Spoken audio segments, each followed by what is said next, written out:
재림 일주일 복음 말씀 함께 듣도록 하겠습니다. 마르코복음 13장 33절부터 37절까지의 말씀입니다. 마르코가 전한 거룩한 복음입니다. 그때 예수님께서 제자들에게 말씀하셨다. 너희는 조심하고 깨어 지켜라. 그때가 언제 올지 너희가 모르기 때문이다. 그것은 먼 길을 떠나는 사람의 경우와 같다. 그는 집을 떠나면서 종들에게 권한을 주어 각자에게 할 일을 맡기고 문지기에게는 깨어 있으라고 분부한다. 그러니 깨어 있어라. 집주인이 언제 돌아올지, 저녁일지, 한밤중일지, 닭이 울 때일지, 새벽일지 너희가 모르기 때문이다. 주인이 갑자기 돌아와 너희가 잠자는 것을 보는 일이 없게 하여라. 내가 너희에게 하는 이 말은 모든 사람에게 하는 말이다. 깨어 있어라. 주님의 말씀입니다. 참 예수님, 수지지구 청소년들과 형제 자매 여러분 안녕하세요. 저는 수지지구의 수지성당 보좌 신부로 있는 안요한 사도요한 신부라고 합니다.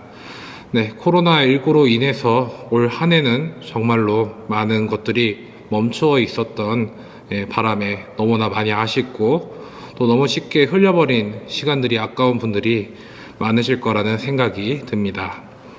그런데 그러한 코로나19로 인해 어쩌면은 또 무기력해져 있던 우리는 어느덧 올 한 해를 거의 끝에 다다랐고 교회의 전례력으로는 새로운 해를 또다시 시작하게 되었습니다. 코로나19로 인해 세상의 시간은 덧없이 흘러가고 있지만 그럼에도 주님 안에서 우리의 시간은 다시금 시작되고 있음을 생각하며 모두가 힘을 내어서 이 어려움을 잘 이겨나갔으면 좋겠습니다. 새로운 전례주년을 시작하게 되었는데 교회의 달력을 의미하는 이 전례주년은 무엇일까요? 이 전례주년은 1년간의 시간 속에서 바로 우리의 구세주이신 예수님의 역사에 따라서 이루어집니다. 구체적으로는 예수 그리스도의 탄생을 기다리는 대림시기, 그리고 우리에게 오시는 예수님의 탄생을 기뻐하는 성탄시기, 그리고 우리와 함께 사시고 복음을 전하시며 우리와 함께 일상을 함께 하셨던 예수님을 기억하고 묵상하는 연중시기, 또 우리 죄를 용서하고 죽음에서 구원하기 위해 예수님께서 겪으신 순환과 죽음을 묵상하며 회개하는 사순시기, 그리고 마지막으로는 죽음을 이기고 부활하신 예수님의 영광을 기리며 우리도 그분과 같이 부활할 것이라고 믿고 기념하는 부활 시기로 이렇게 1년의 전례 주년을 보내게 됩니다. 예수님을 중심으로 매일 거행되는 이 미사 안에서 우리는 주님의 말씀을 듣고 주님의 몸을 모시고 미사가 끝나고는 우리의 삶의 자리로 돌아가서 그것을 살고 또 전하라는 소명을 받게 되는 것이죠. 그러한 전례 달력의 첫날이 오늘 독서와 복음은 다시 시작되는 새로운 시간 안에서 우리의 믿음과 삶은 어디로 가고 있는지, 그리고 주님께서는 그런 우리를 어떻게 인도하시는지를 선포하고 있습니다. 1독서에서는 죄로 물든 우리에게 주님께서 찾아오시기를 열망하는 이사야 예언자의 외침과 2독서에서는 우리에게 은총과 평화를 베푸시는 성실하신 하느님에 대한 믿음 안에 자리 잡고 있으라는 바오로 사도의 권고, 그리고 복음에서는 깨어 있으라는 예수님의 말씀을 전하고 있습니다. 이사야 예언자는 사람들이 하느님께 멀어져 하느님을 외면하고 잊어버리고 죄만 지으며 사는 현실을 개탄하고 있습니다. 하느님을 잊고 살아가는 이들이 아무리 의로운 일을 하여도 그것은 개, 짐, 더러운 옷과 같을 뿐이라고 말하고 있습니다. 아버지이신 하느님께서 당신 자녀들을 찾아오셔서 그들을 당신 안에서 하나로 묶어주시고 구원해 주시기를 예언자는 청하고 있습니다. 그리고 하느님의 구원을 갈망하는 그 외침에 하느님께서는 당신의 아드님, 성자 예수 그리스도를 우리에게 보내주십니다. 그리고 복음에서 예수님은 제자들에게 조심하고 또 깨어 지키라 당부하십니다. 예수님께서는 무엇을 조심하고 또 무엇을 깨어 지키라고 당부하고 계시는가요? 하느님으로부터 멀어지게 만드는 죄를 멀리하고 조심하며 당신께서 주신 사랑의 계명을 늘 깨어 지키라고 말씀하시는 것입니다.